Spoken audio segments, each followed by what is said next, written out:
Grâce à Jérôme que j'ai rencontré Karine. Et je pense qu'on a besoin de lieux pour se rencontrer.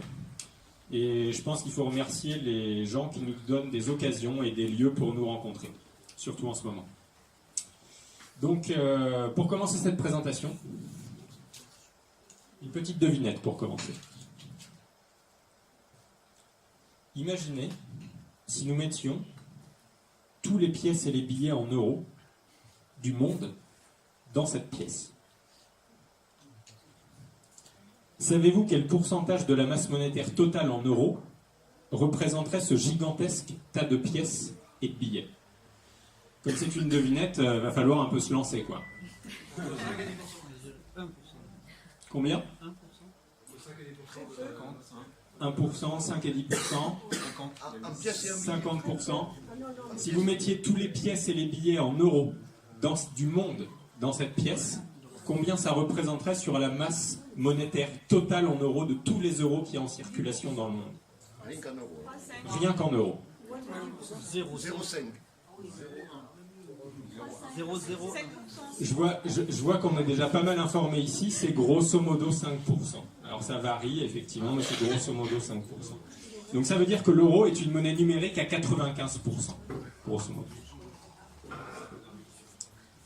Alors, il y a beaucoup de choses qu'on ignore sur la monnaie, alors qu'on passe une partie de notre vie à courir après. Ne serait-ce que pour assurer notre subsistance. On sait tous à quoi ça nous sert au quotidien, c'est-à-dire à échanger des biens et services, qui répondent à nos besoins quotidiens et à nos désirs. Mais nous ne sommes pas encore assez nombreux à savoir comment la monnaie est créée. Et ça, c'est ce qu'on va essayer de voir ce soir de fond en comble. Il y en a qui veulent que je laisse un peu ou tout le monde a lu? Pas d'objection? Allez. Alors du coup, Gérard Fouché, qui a écrit un bouquin qui s'appelle Les secrets de la monnaie, changer la monnaie pour changer le monde, résume lui le problème comme suit. Je trouve la phrase limpide, donc je suis désolé, je ne vais pas paraphraser, je vais la lire. Pour presque tous les humains sur Terre, les ressources indispensables à la vie ne sont accessibles qu'à la condition d'avoir de la monnaie. Deuxièmement, quelques humains détiennent le pouvoir, non pas de gagner de la monnaie en travaillant, comme tout le monde, mais de créer la monnaie avant tout le monde, sans travailler. Troisièmement, ces humains décident, de fait, à qui ils vont donner de la monnaie ou pas, et les projets qui seront financés ou pas. Conséquence, quelques humains sur Terre décident de qui va vivre ou pas, de ce qui va exister ou pas dans le futur commun, et tant que ce dispositif sera en place, rien ne sera possible.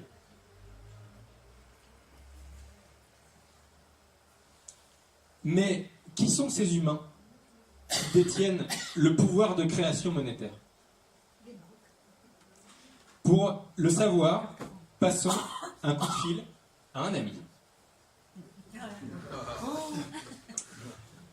90% de la monnaie en circulation a été créée par... Alors évidemment, là, faut jouer, quoi.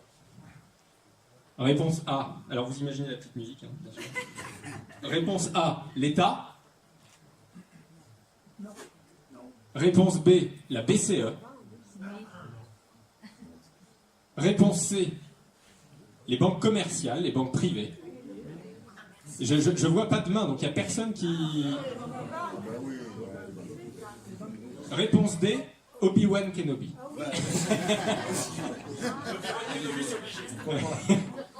Donc, non mais je vois que finalement, chez les Gilets jaunes, on est très informés. Alors, la question c'est finalement comment font les banques privées pour créer de la monnaie. Donc je prends souvent le cas de ma maison pour illustrer cette opération. Moi j'habite à 1 heure d'ici, j'habite à Saint-Sulpice, dans le Tarn. Et en décembre 2010, j'ai acheté une maison, après avoir été 1 an et demi locataire dans le Tarn, région dans laquelle je suis arrivé. Et en fait à l'époque j'étais il y a 9 ans et demi, j'étais persuadé, enfin il y a 9 ans, persuadé, que en fait j'allais voir mon banquier Et puis mon banquier, il allait regarder ma situation professionnelle, en fait, celle de ma femme.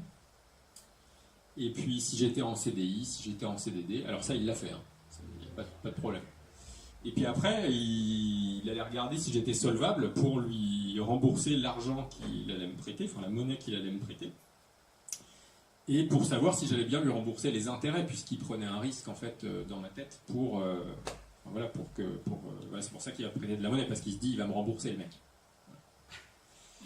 Et en fait, donc j'étais persuadé qu'en fait il allait me filer votre argent, enfin ce dont vous ne servez pas, pour acheter ma maison. Et en fait j'ai appris bien plus tard que c'est pas le cas. En fait, le banquier, en fait, ce qu'il a fait, il a tout fait sur mes contrats de travail, il a tout regardé, voilà. Mais en fait, il s'est dit, lui, il a une bonne situation, il gagne tant, sa femme aussi, elle est fonctionnaire, elle gagne tant, et donc, je vais créer de la monnaie. C'est une simple opération comptable sur un clavier, parce que ce que j'ai pas dit, c'est que dans la masse monétaire qu'il y a au milieu de la pièce, qui est toujours là, tous les euros qui sont dans la pièce, les pièces et les billets, dans les 95%, c'est des chiffres sur un écran d'ordinateur. Et là, le banquier, qui a le pouvoir, les banques privées qui ont le pouvoir de création monétaire, eh bien, elles ont juste dit, tiens, celui-ci, il va pouvoir me rembourser les intérêts que je vais lui imposer, tout simplement parce que j'en ai le pouvoir et j'ai le pouvoir de créer de la monnaie, et en plus de lui imposer un intérêt. Les intérêts et le capital. Voilà. Donc, en fait, j'avais besoin, moi, dans mon désir actuel d'acheter un bien, donc j'avais besoin de monnaie, et pour avoir de la monnaie, je suis allé voir un banquier, ce banquier me l'a donné, il a créé la monnaie à partir de rien, il ne l'a pas pris dans ses coffres, et il m'a imposé un taux d'intérêt, et j'ai toujours un crédit. J'en ai plus pour longtemps, mais j'en ai quand même un. Et j'aurais payé ce banquier alors qu'il n'a pas travaillé. Excusez-moi. Pour ça. T'as un banquier qui t'a donné la monnaie? Il m'a pas donné de la monnaie, il l'a crédité d'un point de vue Non, mais t'as informatique dit, sur il mon m'a compte. donné. Non, tu as raison, c'est pas donné. D'accord. C'est effectivement, il m'a Quand tu imposé. me présenteras ton banquier, je vais Tu as raison, mais quelque part le langage est toujours pernicieux et on en est tous victimes, ça c'est clair, c'est sûr et certain. D'ailleurs, petit sondage que je fais à chaque fois, combien de personnes ont un crédit dans la salle? Combien de personnes ont déjà eu un crédit dans leur vie?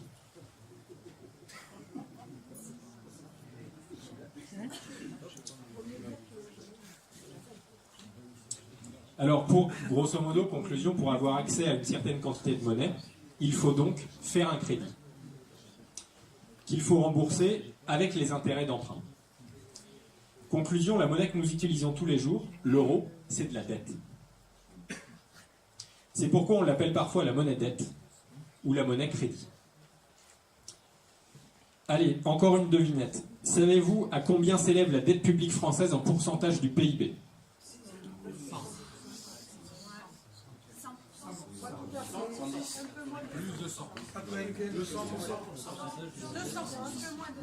Je vois qu'on est plutôt bien informé parce que ça flirte avec les 100%. Comme les particuliers et les entreprises, l'État est contraint de s'endetter depuis 1973 car les traités l'empêchent de créer la monnaie dont nous avons besoin. La charge de la dette représente chaque année une part importante du budget de l'État. En résumé, l'humanité se divise en 3 catégories, si on veut être un peu caricatural. Il y a les gens, il y a ceux qui ont le pouvoir et le privilège, quelques-uns, de créer la monnaie, qui sont les banques commerciales, pas les gens qui sont là. Ça, c'est les gens qui sont dans la 2e catégorie et les plus privilégiés des gens qui sont dans la 2e catégorie. Donc il y a ceux qui ont le pouvoir, les premiers, et le privilège de créer la monnaie, les banques commerciales. Il y a ceux à qui la banque accepte de faire crédit, car la banque considère qu'ils sont solvables, c'est vous et moi jusqu'à ces personnes-là. Et il y a les troisièmes, c'est ceux à qui la banque ne veut pas prêter de monnaie, ceux qui n'ont pas accès au crédit, qui n'ont accès à une quantité de monnaie limitée, qui ont accès à une quantité limitée de monnaie par rapport à d'autres. Donc ça, c'est... donc vous voyez, je prends que des références cool. Ça c'est une photo qui vient de RTL, pas de problème. Cool. Ça, c'est la source de cette étude qui est reprise par RTL, c'est Oxfam, l'ONG Oxfam, qui a fait une étude qui s'appelle Une économie au service des 99%, et qui montre qu'il y a 8 personnes, ça date de janvier 2017, qui possèdent la moitié des richesses, autant que la moitié de la population la plus pauvre, que 50% de la population la plus pauvre. En fait, souvent quand cette étude est sortie, ce qui m'a marqué, et puis c'est la première réaction qu'on a, c'est que ça nous prend aux tripes et ça nous choque. Alors, bien sûr, mais donc là, il y a le cerveau gauche ou il y a le cerveau droit qui dit c'est dégueulasse. Ouais. Et puis après, il faut passer au niveau rationnel. C'est-à-dire, ouais, mais c'est normal. C'est pas normal éthiquement. C'est normal parce qu'on a la monnaie qu'on utilise tous les jours, elle conduit à ça. Et tant qu'on n'a pas une alternative à la création monétaire fondée sur le crédit bancaire avec taux d'intérêt, c'est normal qu'on ait ça. Vous voyez ? Alors, après, on peut se dire, il y a ceux qui vont dire, mais il y a des régulations politiques qui pourraient faire en sorte que ça atténue le truc. Ouais, mais bon, déjà, il faut avoir l'appareil d'État, il faut faire en sorte que les politiques ne dépendent pas des banquiers. Et moi, je préfère agir sur les structures qu'agir sur les comportements, parce que à mon sens, c'est la structure qui crée les comportements.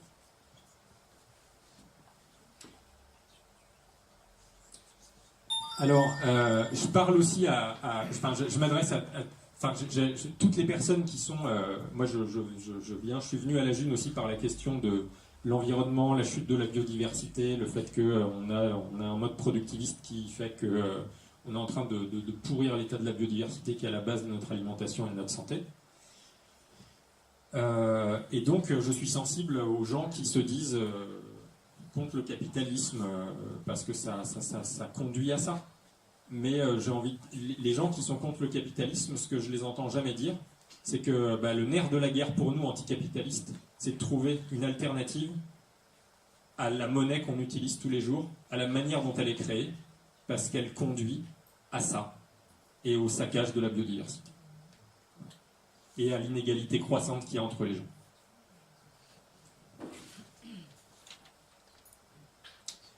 Alors, en fait, il y a un économiste qui, comme quoi, tous les gens qui ont fait des hautes études ne sont pas forcément des salauds.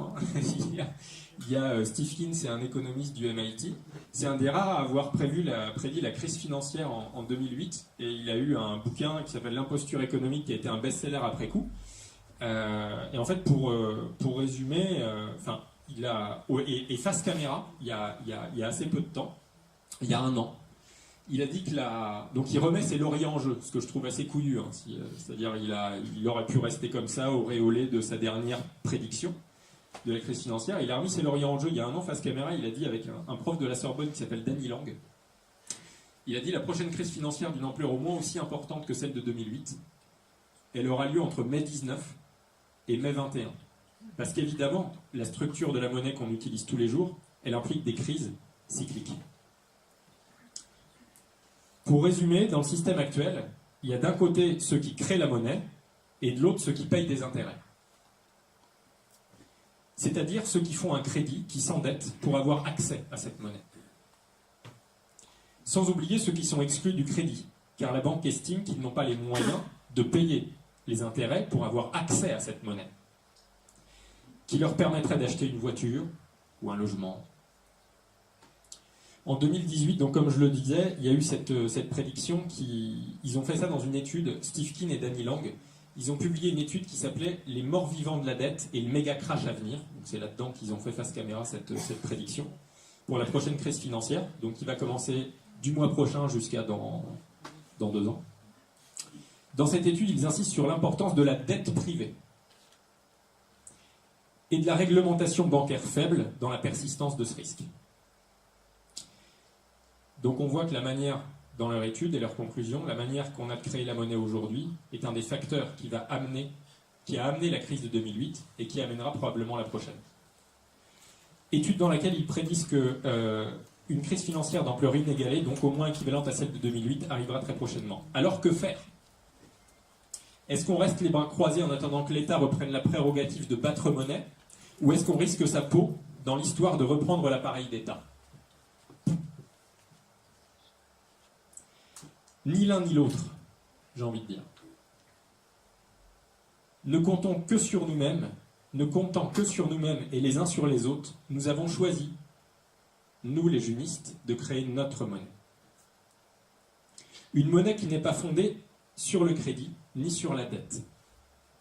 Une monnaie qui ne soit pas dépendante d'une banque ou d'un État,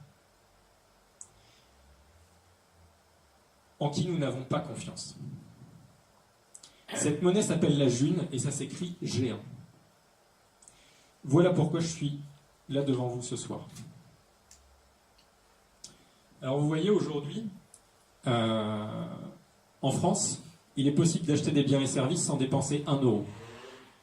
Il y a une préoccupation, la préoccupation initiale, on va dire, la goutte de gasoil qui a fait déborder le vase chez les Gilets jaunes, c'était des questions de pouvoir d'achat, même si on sait que les préoccupations étaient bien plus profondes, que ça n'était qu'une goutte d'eau qui fait déborder le vase, et qu'on ne peut pas juste limiter la goutte d'eau à l'ensemble des revendications que ça charrie derrière. Mais voyez aujourd'hui, ça c'est quelques figures des gens qui sont dans la June aujourd'hui. Jean-René Funel, c'est l'ostéo de la June. Enfin, il y en a 3 ostéos dans la June, mais c'est l'ostéo local, on va dire. C'est celui à qui on va pouvoir accéder. Il habite dans le Tarn, Jean-René, et j'ai le plaisir d'avoir été un de ces 5 certificateurs. On va voir pourquoi, parce qu'il faut, pour créer sa monnaie, il faut 5 personnes qui vous certifient et qui font déjà partie du réseau de la June. C'est quelqu'un qui fait des séances d'ostéo 100% en June. Avant de tomber malade, il faisait 6 séances d'ostéo par mois en June. C'est-à-dire que vous n'êtes pas obligé d'avoir une séance d'ostéo, ça coûte cher, 50 à 60 balles, c'est mal remboursé. Quand on est bloqué du dos, c'est handicapant. Et bien là, vous avez quelqu'un, si vous avez accès à de la monnaie libre, que vous pouvez créer vous-même, ben vous avez accès à une séance d'ostéo pour vous faire débloquer le dos. Donc, je vais y revenir tout à l'heure, mais quelqu'un qui a un clochard peut faire ça aussi. Quelqu'un qui n'a pas de ressources peut faire ça. Carole fait du savon bio dans le Tarn, donc qu'elle vend intégralement en June. Donc on peut un peu se soigner en June. On peut avoir accès à de l'hygiène de base en June. Si vous suivez mon regard du fait de la crise économique que je pointe tout à l'heure, ça peut avoir des intérêts à créer du lien entre nous, ce que vous êtes déjà en train de faire, et à avoir une monnaie qui soit la nôtre, qu'on crée nous-mêmes, pour pouvoir s'échanger des biens et services entre nous. Agave, elle fait de la confiture.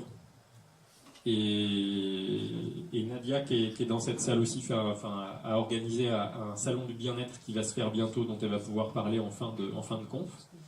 Et ce qui est intéressant aussi, c'est que non seulement elle vend en June, donc avec 0 € dedans, de la confiture, mais en plus on pourra, dans des ateliers, apprendre à en faire nous-mêmes. Parce que l'important, c'est d'être autonome vu ce qui se profile.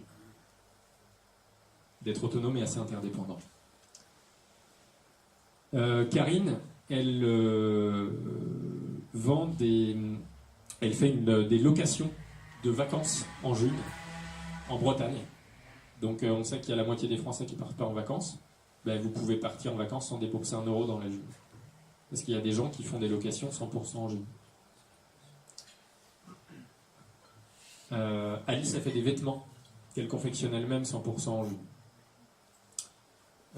Puis il fait plein de choses, il fait des badges, il fait des nems, quand il en fait, parce qu'il est à gauche, à droite, voilà. Il est sur Toulouse aussi. Paneco Plus, c'est un entrepreneur, c'est quelqu'un qui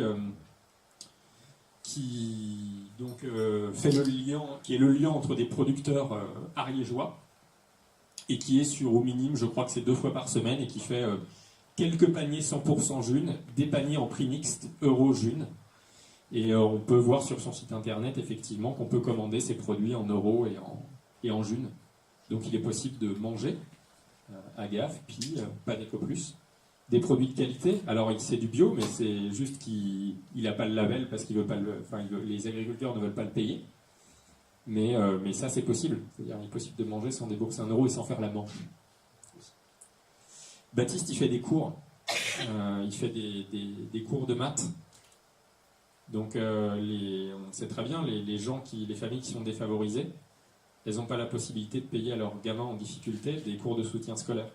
Là, dans la Jules, vous avez des cours 100% en June, 100% en monnaie libre, qui fait que un enfant qui a des difficultés, il peut avoir accès à des cours de soutien scolaire.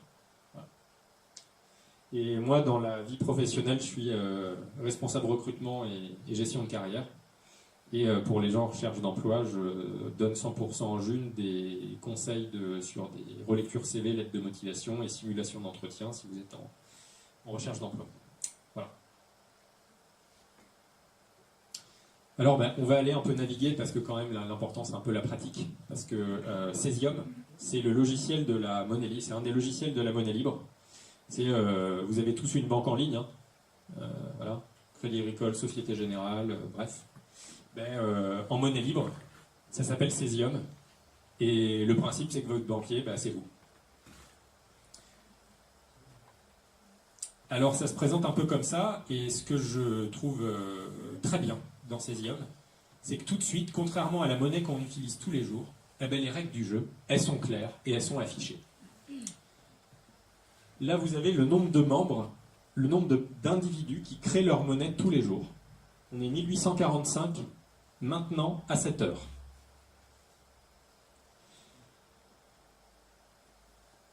Il y a, alors j'ai tout mis en DU effectivement, mais vous avez ici la masse monétaire totale. C'est-à-dire le nombre de junes qu'il y a en circulation dans le monde. Et ça, vous le voyez tout de suite. Pourquoi on n'a pas accès à ce chiffre en euros, alors qu'on pourrait l'avoir? Réfléchissez à la manière dont je vous ai parlé, donc que vous saviez, dont est créée la monnaie. C'est parce que si moi qui ai accès au crédit, je fais un crédit auprès de ma banque, la banque va me donner de la monnaie parce qu'elle sait que elle se dit que je vais lui rembourser les intérêts d'emprunt. À ce moment-là, la masse monétaire en circulation dans le monde en euros augmente. Mais vous qui avez moins accès au crédit, ou pas accès au crédit, vous vous appauvrissez relativement. Parce que c'est pas pareil d'avoir ce que vous avez sur votre compte quand il y a 1000 en circulation, que d'avoir ce que vous avez sur votre compte quand il y a 1 milliard en circulation. Vous n'avez pas le même pouvoir d'achat. Et quand une partie des gens se disent « mais on a perdu du pouvoir d'achat », mais c'est normal. Puisque comme on a créé énormément de monnaie pour que les banques se renflouent dans la crise de 2008, vous avez perdu naturellement du pouvoir d'achat, puisqu'il y a plein de monnaie qui a été créée, alors que vous, votre compte n'a pas bougé. C'est pour ça que si, effectivement, on avait tous les jours le compteur du nombre d'euros qui augmentait, on se dirait une chose naturelle, c'est « ma part, elle est où ?» Elle est où, ma part? Donc c'est là qu'on voit à ces exemples très concrets, on voit qu'on vit dans un système clairement inégalitaire. Et ensuite, vous avez un certain nombre de règles. Vous avez 2 comptes dans la monnaie libre. Vous avez un compte portefeuille et un compte membre. Le compte portefeuille, vous pouvez l'ouvrir quand bon vous semble, soit pour expérimenter en d'abord donnant des biens, en mettant à disposition des biens et services et à vous faire payer en june pour avoir de la june. Mais vous pouvez aussi faire un compte membre. Et un compte membre, c'est là où vous dites « j'ai aussi, moi, envie de créer ma monnaie ». Parce qu'il n'y a pas de raison. Et donc, quand vous vous mettez à créer un compte membre, il faut que vous ayez 5 personnes qui sont déjà membres dans le réseau, qui acceptent de vous certifier en moins de 2 mois. Donc c'est une monnaie qui va vous inciter à rencontrer des gens que vous ne connaissiez pas. C'est comme ça que j'ai rencontré Jérôme et Karine. J'ai rencontré Jérôme aux 2 ans de la monnaie libre, parce que la monnaie libre est une monnaie jeune. Et c'est Jérôme qui m'a invité à faire un apéro monnaie libre sur sa péniche, et c'est là que j'ai rencontré Karine qui m'a invité ici. Et c'est comme ça qui fait qu'on se connaît ce soir. Évidemment, il ne faut pas que, au fur et à mesure du temps, il faut que vous soyez toujours en vie, parce que sinon vous allez créer de la monnaie jusqu'à ce que vous êtes mort. Donc tous les ans, on vérifie bien que vous êtes toujours en vie, parce que sinon ça fait déprécier la monnaie, ça en crée pour rien, vous voyez, donc ça a un problème de confiance. Voilà. Et la durée de vie d'une certification, c'est tous les 2 ans. Donc il Il faut que vous refassiez du réseau, que les gens vous recertifient, etc. Donc, on va voir ça tout à l'heure, et un peu plus loin, sur encore la différence entre le compte portefeuille et le compte membre. Mais là, les règles sont claires. Il n'y a pas d'enfumage. C'est gratuit. Hein. Après, il y a un truc formidable qu'ont fait les informaticiens. Donc là, vous avez, je ne vous ai pas montré tout à l'heure, mais il y a tous les nouveaux membres qui arrivent en direct, des gens qui sont certifiés tous les jours. Et là, c'est l'annuaire.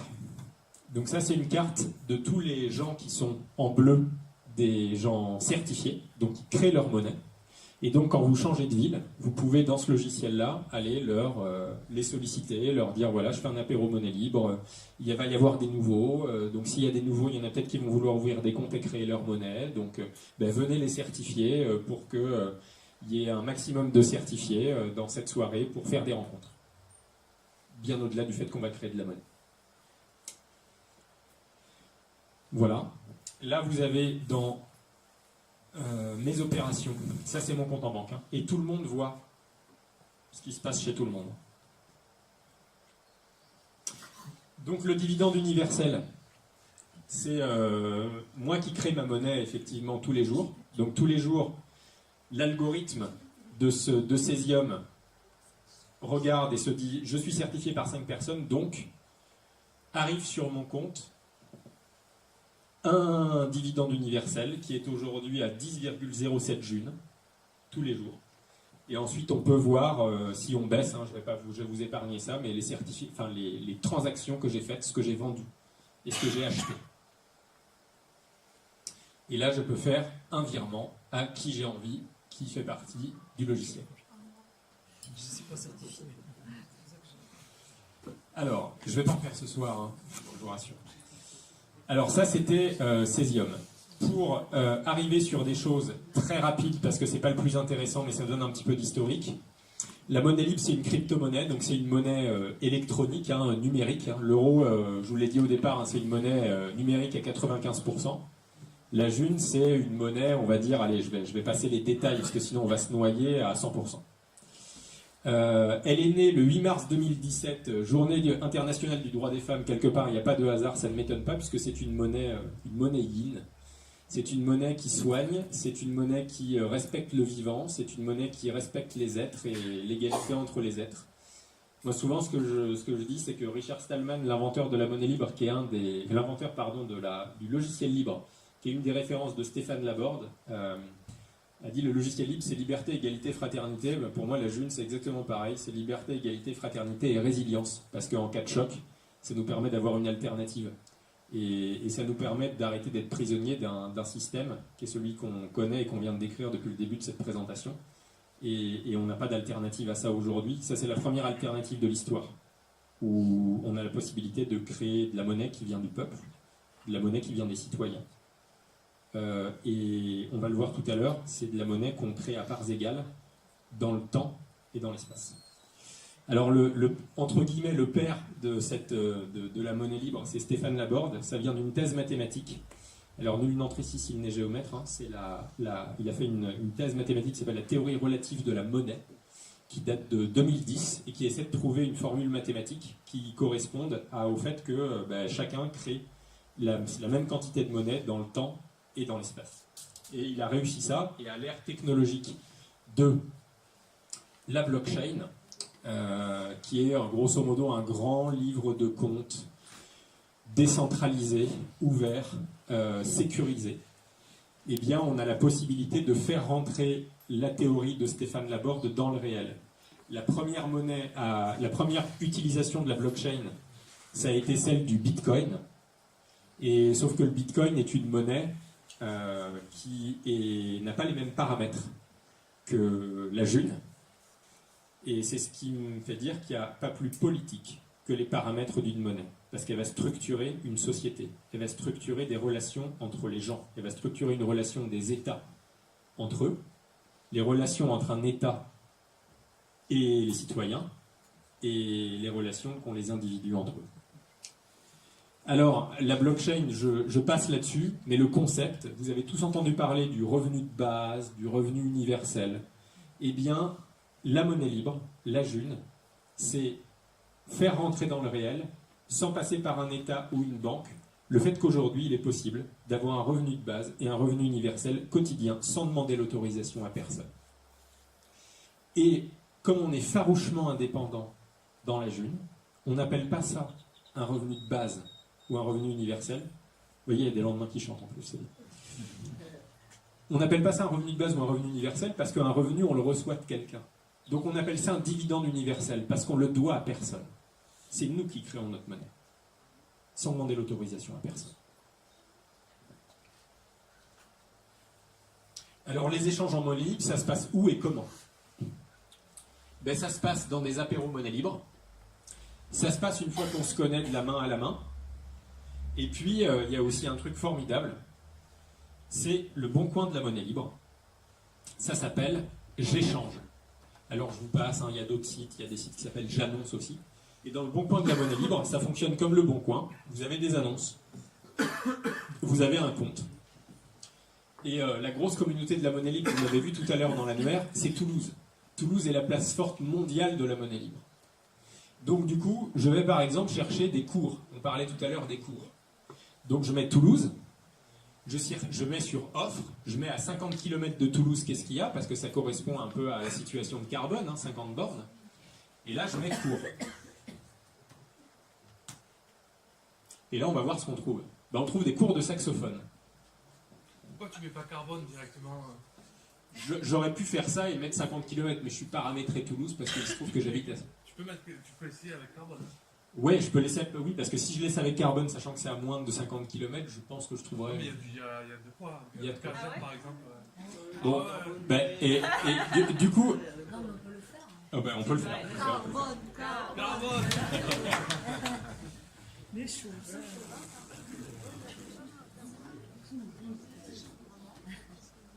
C'est en dessous, non?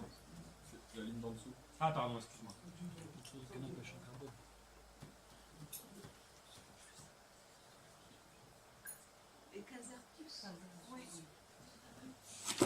Vous avez le code postal? Il y a des corps. T'as pas vu? Non. Il y a des corps. À vendre. Caser, sinon.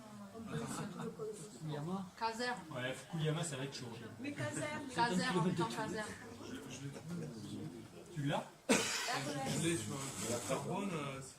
S. C'était la première. Non, Caser. Z-E-R-E-S. Non, mais si tu mets carbone, virgule 31 390, tu vas trouver. Donc je mets carbone. Carbone, virgule 31 390. Voilà. Voilà, tu l'as. Ah ouais. Ah ben voilà.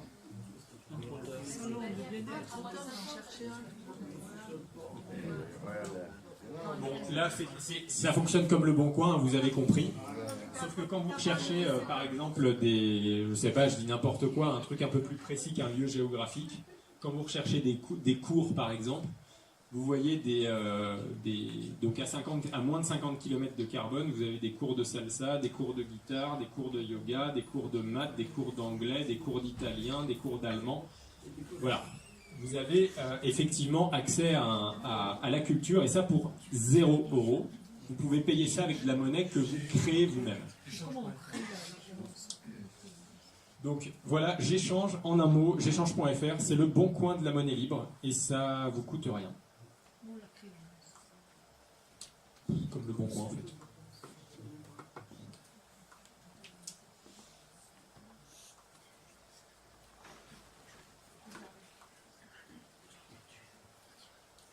Alors, donc pourquoi utiliser une monnaie libre, en synthèse avec tout ce que je viens de vous dire? Eh bien, pour offrir à nos enfants une alternative au système bancaire. Et ça fait 2 ans, un peu plus de 2 ans maintenant, qu'on a la possibilité d'avoir cette alternative au système bancaire. Ça n'existait pas avant. À la création monétaire fondée sur le crédit bancaire avec taux d'intérêt, qui est le système duquel on est prisonnier. Pour dynamiser le territoire, la June est une monnaie internationale. Mais, quand vous avez un sèche-cheveux, une paire de pompes, un cours d'anglais à donner, vous n'allez pas l'envoyer en Chine. D'accord. Vous allez effectivement faire en sorte que ça va forcément dynamiser les échanges en local. Alors là arrive la question que j'anticipe. C'est quoi la différence entre une monnaie locale et la monnaie libre? Alors, la monnaie locale, la monnaie libre, a les avantages d'une monnaie locale sans en avoir les inconvénients. La monnaie libre permet de reterritorialiser les échanges, de faire en sorte que les gens se rencontrent, de créer au-delà des échanges quelque chose d'impalpable, d'imprévu qui se fait dans la rencontre de n'importe quel être humain. Par contre, la monnaie libre n'a pas les inconvénients de la monnaie locale. Il y en a deux majeurs inconvénients à la monnaie locale. C'est que dans la loi aujourd'hui, vous êtes obligé d'indexer votre monnaie locale sur l'euro. Donc, si l'euro se casse la gueule, la monnaie locale se casse la gueule. Deuxième chose, un riche en euros sera riche en monnaie locale et un pauvre, il sera pauvre. Dans la June, c'est pas pareil. Puisqu'on crée notre monnaie, on reçoit à parts égales un dividende universel et donc il n'y a pas cet inconvénient. Pour remettre l'humain au centre de l'économie, j'en parlerai tout à l'heure, on va voir la différence en résumé entre la philosophie de la création monétaire du monde duquel on est prisonnier depuis qu'on est gamin et la philosophie de la création monétaire en monnaie libre. Ça, ce sera pour tout à l'heure. Et enfin, pour faire bénéficier au plus grand nombre d'une véritable innovation, en fait, si vous voulez expérimenter la monnaie libre, c'est open, quoi. C'est open et gratuit. Alors, pourquoi utiliser la monnaie libre? Pour les particuliers, je l'ai dit tout à l'heure, parce qu'elle procure un dividende universel. Vous pouvez acheter des biens et services sans débourser 1 euro. Donc il y a des gens qui sont en galère et qui peuvent utiliser ces biens et services, un peu se soigner, un peu manger, un peu se vêtir, un peu partir en vacances, un peu avoir accès à la culture. Et évidemment, plus on sera nombreux, plus on aura accès à tout ça.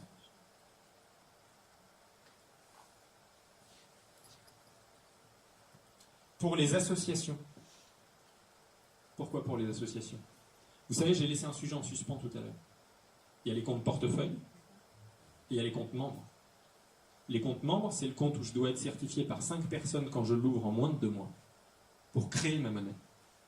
Et il y a le compte portefeuille. Mais quand je suis une association, eh bien, je peux créer un compte portefeuille. Je ne peux pas créer un compte membre parce que je ne suis pas un individu vivant. Je suis une personne morale. Et une personne morale, dans la June, il n'y a rien de plus politique que les paramètres d'une monnaie, n'a pas le droit de créer sa monnaie.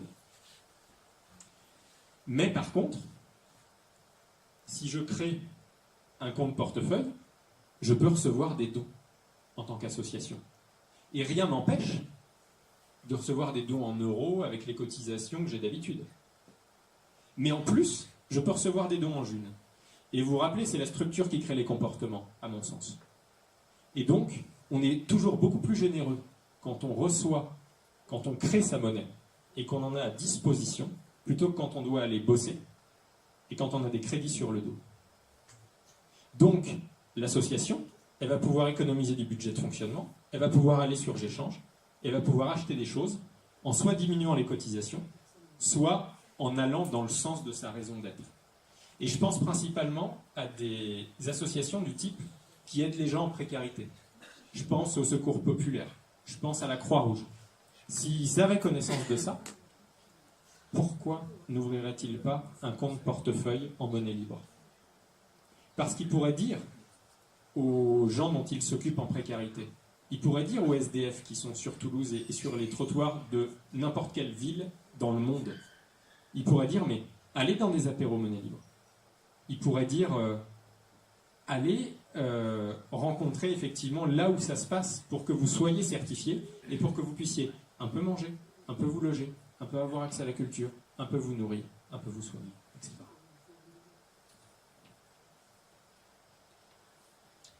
Et puis, parce que c'est une source de revenus complémentaires et un moyen de conquérir les nouveaux marchés pour les indépendants. On va prochainement, avec Jérôme, on en a le projet, de faire une présentation monnaie libre devant des artisans et des commerçants. Pour leur dire, en synthèse, s'il y a une énorme crise économique, s'il y a une crise de liquidité, eh bien, vous allez vous aussi, comme tout le monde, morfler. Et si vous êtes beaucoup d'artisans, d'entrepreneurs à utiliser la monnaie libre, vous pourrez échanger entre vous, quelle que soit la tempête financière qui puisse arriver. Et en même temps, vous aurez aussi des clients qui sont des particuliers, qui peuvent proposer, comme n'importe qui peut le faire ici, je vous l'ai montré tout à l'heure, des biens et services qui peuvent permettre d'avoir une économie plus résiliente. Mais ce n'est pas une monnaie qui va en remplacer une autre, c'est un monde parallèle. Ce n'est pas quelque chose qui veut essayer de détruire autre chose, c'est un monde parallèle qui est possible aujourd'hui. Et je prends l'exemple toujours d'une restauratrice qui voyait un apéro monnaie libre à Castres et qui me disait mais au fait, moi je vais dans un resto, je change de resto, je vends mon resto à Castres et je vais à Revel. Ok. Et elle me dit, mais moi j'ai pas d'intérêt à faire ça parce que de toute façon, les matières premières, les serveurs, je dois les payer en euros. Ouais. Donc ça, la monnaie libre, elle va pas t'aider à un moment donné à faire en sorte que tu n'aies plus de dépenses en euros. Par contre, ce que la monnaie libre peut faire, c'est que si tu ouvres tes portes pour des apéros monnaie libre, si tu mets, en fonction de ton business model, 1, 2, 3 repas par mois, par semaine, en june ou en prix mixte, eh bien à ce moment-là, tu t'attireras une clientèle de la monnaie libre qui va évidemment, une fois que ces repas sont sortis, aller chez toi parce qu'elle sait que tu es dans la philosophie de la monnaie libre, elle sait que tu utilises une monnaie égalitaire et que tu en fais la promotion, donc tu vas t'attirer une clientèle naturelle et en plus tu vas bénéficier gratuitement de la pub du réseau de la monnaie libre. On a un restaurateur qui est sur Nantes, un resto qui s'appelle l'Etrium et qui fait du 100% jus. Excuse-moi, c'est pas ça qui va leur payer leur charge. Alors ce n'est pas ça qui va leur payer leur charge, mais c'est exactement ce que je disais tout à l'heure. C'est pas ça qui va leur payer leur charge. Mais après, la question est de se dire, c'est un moyen, un canal de conquête dans l'ancien monde que nous connaissons aujourd'hui, parce que là on a un pied dans l'ancien monde, un pied dans le nouveau. Eh bien c'est dans l'ancien monde un canal de faire venir des gens supplémentaires en situation concurrentielle. Et dans le monde d'après, si on se dit qu'il va y avoir une énorme crise financière, c'est un moyen de créer la résilience des petits commerçants. Je pense aussi aux agriculteurs. Mes parents étaient agriculteurs. Et il y a, selon une étude de 2017, il y a un tiers des agriculteurs qui gagnent moins de 350 € par mois. Et ce qui m'intéresse avec la June, c'est des matières premières. Parce que les matières premières, ça permet de fabriquer plein de choses. Et ça permet de faire du 100% monnaie libre. Et donc les agriculteurs qui crèvent la gueule ouverte, ça leur permettrait un peu de subsister pour aller sur l'échange et d'augmenter leur pouvoir d'achat, de sortir un peu la tête de l'eau. Donc encore une fois, ce n'est pas une solution miracle la June. C'est la première alternative qu'on ait dans l'histoire à une cage dont on est prisonnier. C'est pas le Pérou. Mais moi j'en connais pas d'autres. Il va pas payer ses charges, mais il va payer les cours de guitare de sa fille. D'accord, il va pas payer la matière première de son restaurant, mais en même temps, c'est pas quelque chose qu'il va pas pouvoir utiliser. Moi, je suis travailleur indépendant. Si j'ai des charges à payer en June, la June me permet de payer les charges. Quand on parle de charges, il faut savoir en quelle monnaie. Si j'ai mon loyer à payer en June, eh bien, l'exercice où je suis kiné, je soigne des gens qui vont payer en June, ça va me permettre de payer mes charges. Voilà, c'est ça, ouais. Elles sont en euros, mais l'euro, c'est pas la June. La June n'est pas de l'euro. Si on mélange les deux, on ne peut pas s'en sortir.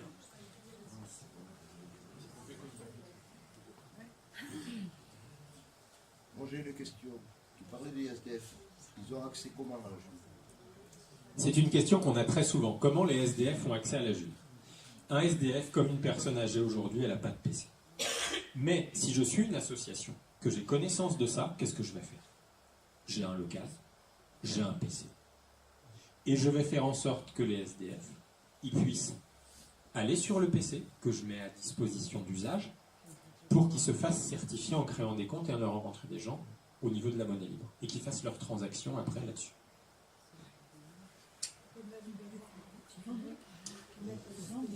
Alors, j'utilise aussi la monnaie libre parce que c'est une monnaie équitable et soutenable. C'est une monnaie équitable parce que derrière la théorie relative de la monnaie de Stéphane Laborde, il y a une un algorithme, il y a une formule mathématique qui prend en compte l'espérance de vie humaine. Alors, certes, mais il fallait bien un référentiel très occidentalo-centré, 80 ans, et qui prend en compte le renouvellement des générations, du coup. Donc, c'est une formule qui, ce qu'on appelle la symétrie spatiale, c'est l'égalité des individus de la monnaie dans l'espace. Quelqu'un qui est au Bangladesh, un Français ou un Québécois, recevra la même quantité de monnaie. C'est dans les paramètres de la monnaie, il n'y a rien de plus politique qu'une monnaie. Et symétrie temporelle. Ça veut dire que les générations qui viendront ne seront pas pénalisées par rapport aux générations actuelles. C'est pour ça que tout à l'heure, vous avez vu sur mon compte 10,07 June. Quand la June est née, c'était 10. La June, elle augmente tous les 6 mois, et elle augmente pour permettre aux gens qui viendront d'augmenter dans la masse monétaire globale plus rapidement que leurs aînés. Pour qu'à chaque fois, il y ait une égalité non seulement spatiale, mais aussi temporelle, pour que les choix des générations ici n'impactent pas les générations qui suivront. Alors c'est une monnaie équitable parce qu'elle est non spéculative.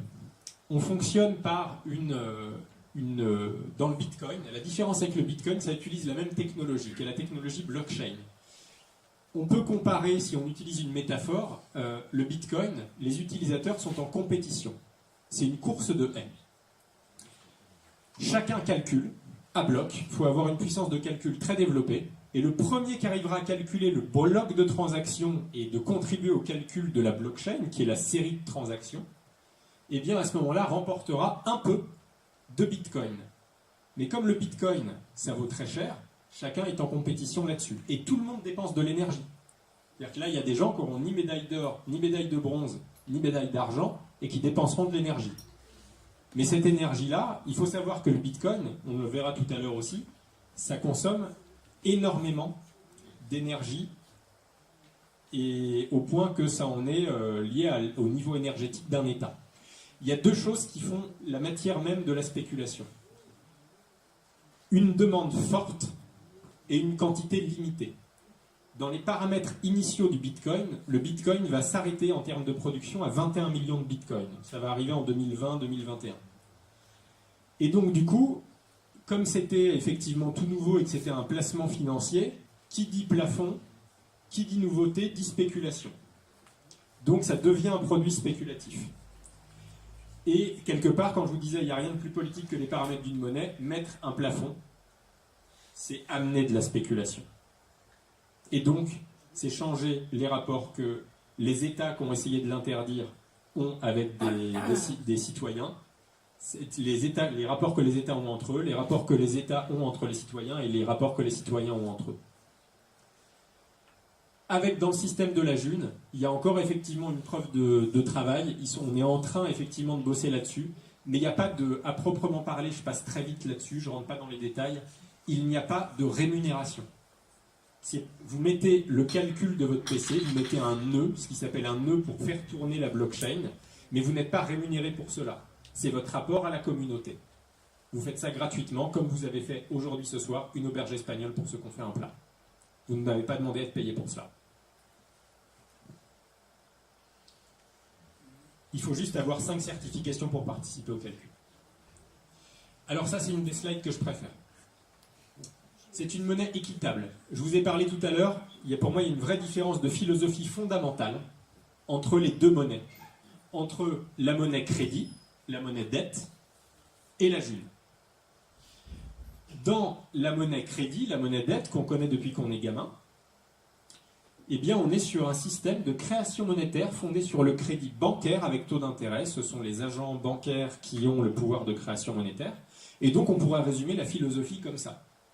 Parce qu'un banquier a décidé que tu pouvais rembourser les intérêts d'emprunt qu'il avait le pouvoir de t'imposer pour ta demande de monnaie, alors tu as le droit de la monnaie.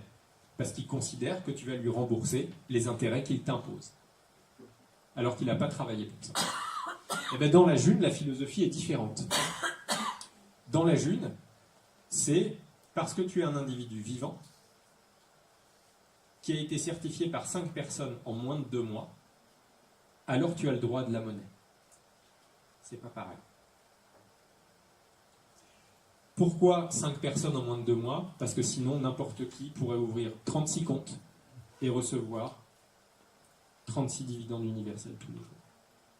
La monnaie, c'est une question de confiance, donc à un moment donné, il faut un minimum de règles, et c'est les règles minimum qui ont été mises en place. S'il te plaît, d'un côté, tu parles d'emprunt en principe, c'est pour un achat important. De l'autre côté, tu parles de cours. Effectivement, tu paies les intérêts, ça ne fait pas non plus, hein. Mais ça permet d'avoir un capital pour acheter ton logement. Comment tu achètes ton logement dans la June? Il n'y a pas de... Aujourd'hui, dans l'état de la June, c'est une expérimentation. Enfin, c'est en expérimentation aujourd'hui. Donc, je comprends, mais alors, c'est un petit peu... C'est pas très clean de le mettre en équivalence, parce que c'est pas du tout équivalent. Honnêtement, je ne le mets pas en équivalence. Je sais juste qu'il y a aujourd'hui, il y a plusieurs bagnoles qui se sont achetées en prix mixte. On est 1845, on a vu tout à l'heure. Ça a 2 ans. Oui. Je peux pas présager de ce que je peux pas être catégorique, et j'entends cette objection. Ok, mais on peut pas être catégorique de l'autre côté non plus. C'est un truc. Non, mais si tu veux, elle le mettait en disant, mais effectivement, elle l'a présenté comme c'est un petit peu moyen. Mais après, effectivement, peut-être que demain, il y aura accès à ça. Auquel cas, à ce moment-là, on pourra les mettre l'un en face de l'autre. Enfin, moi, je vois. Oui, j'entends.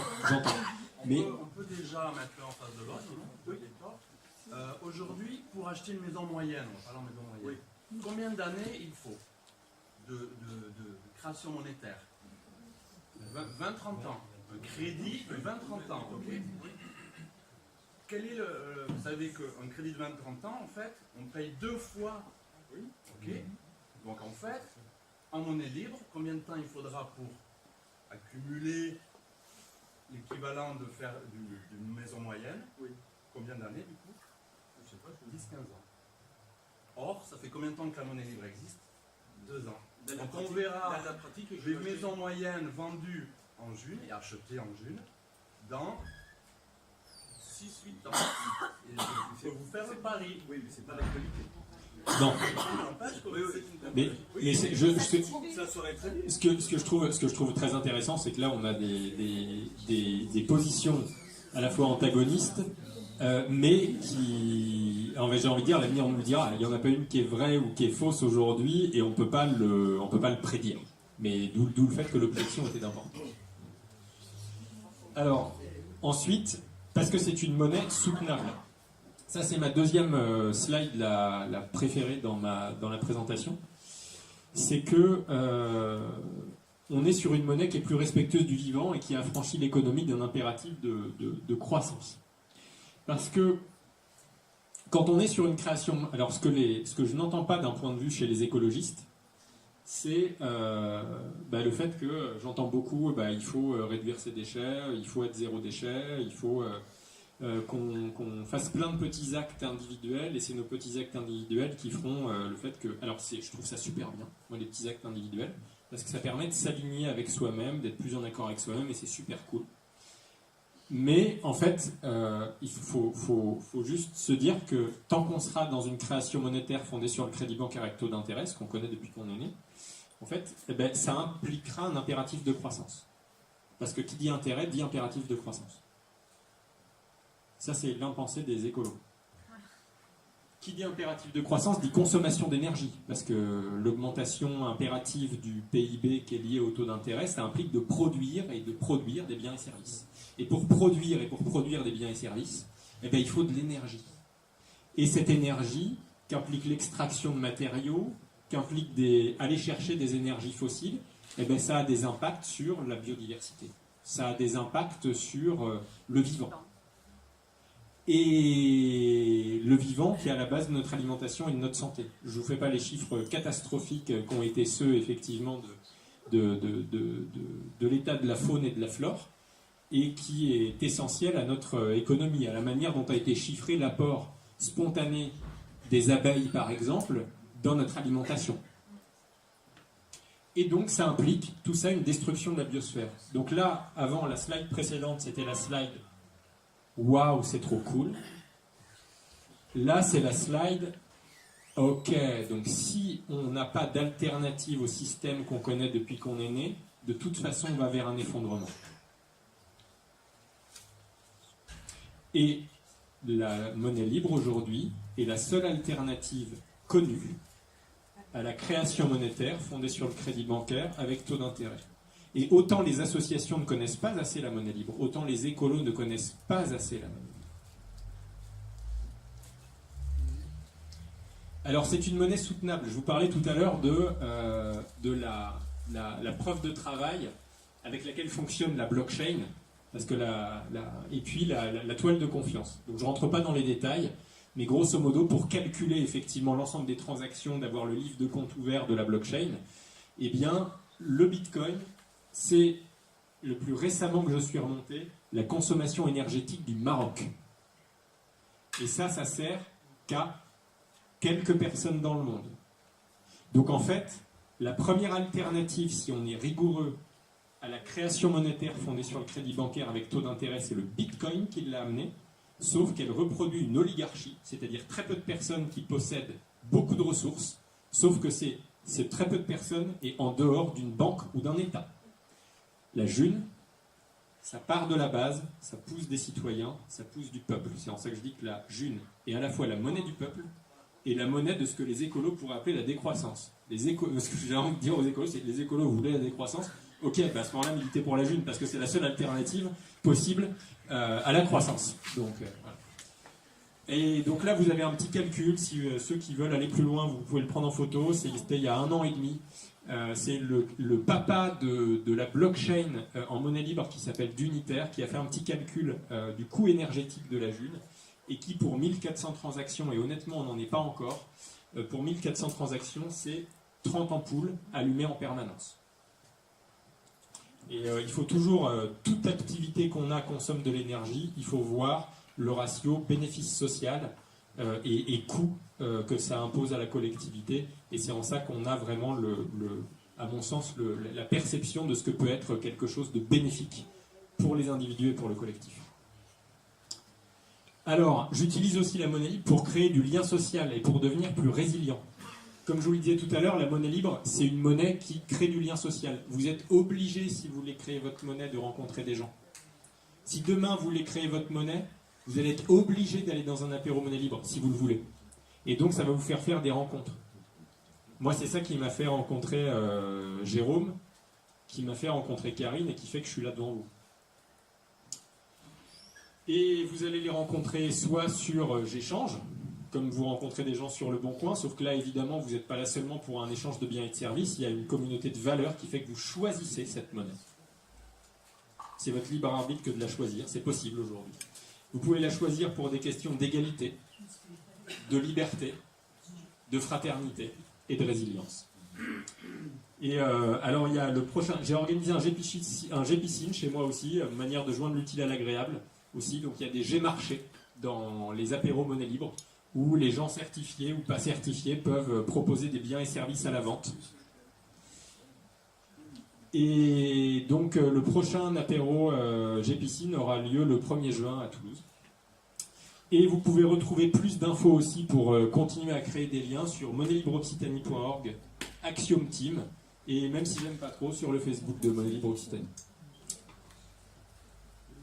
Et enfin, on a parlé de pourquoi la monnaie qu'on utilise tous les jours allait forcément créer un effondrement à minima financier et un effondrement écologique. Eh bien, la June sert aussi à absorber des chocs systémiques.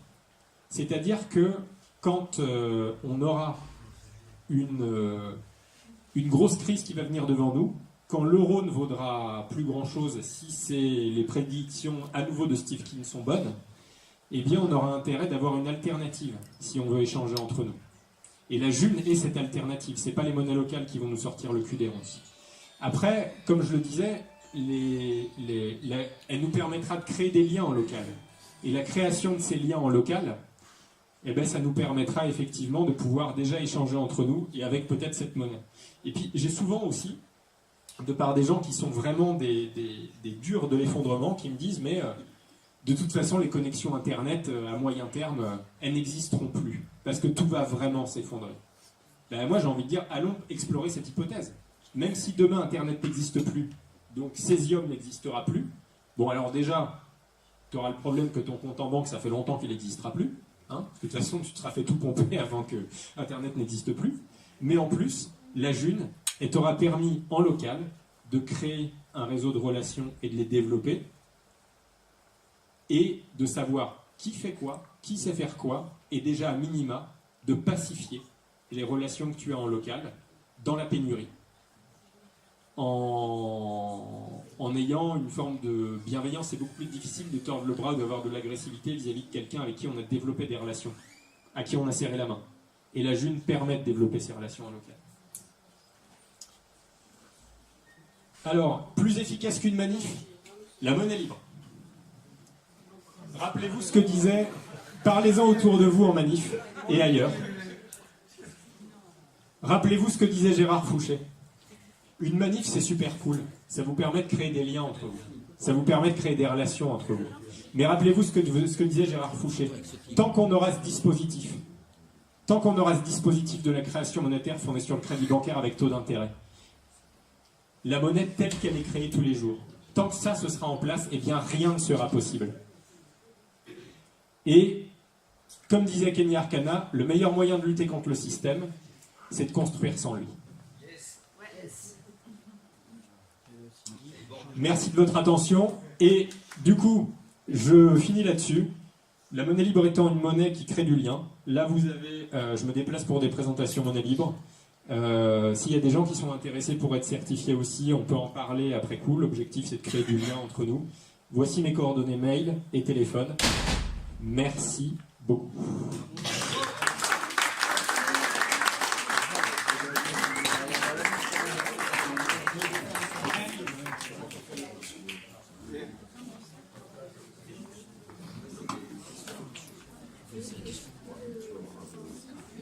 Tu veux lancer des séries de questions?